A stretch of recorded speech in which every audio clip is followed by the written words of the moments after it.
দেখো তিনটে সংখ্যা বলেছে, একটা ধরছি এক্স, একটা ওয়াই, একটা হচ্ছে জেড। তিনটেই মৌলিক সংখ্যা। ওদের মধ্যে একটি অন্য একটির চেয়ে 36 বড়।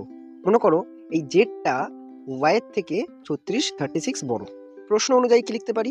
সবকটার যোগফল 100, তাহলে x plus y plus z equal to 100।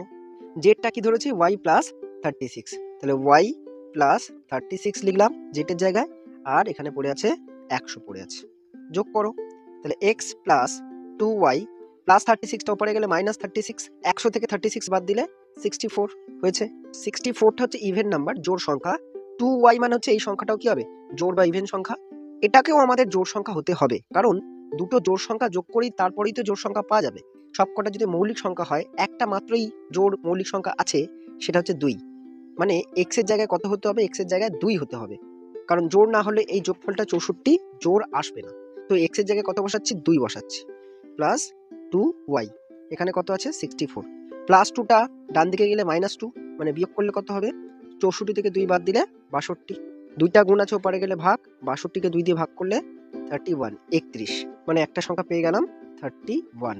প্রথমটা ধরেছি 2, একটা বেরিয়েছে 31, আর যেটা কি ধরেছিলাম? y, যা তার থেকে 36 বড়। তাহলে 31 আর 36 যোগ করলে কত হবে? 67। তাহলে তিনটে মৌলিক সংখ্যা কি কি পেলাম? একটা হচ্ছে 2, একটা 31, আর শেষটা হচ্ছে 67। ভিডিওটি ভালো লাগলে অবশ্যই লাইক এবং শেয়ার করে দিও। ধন্যবাদ।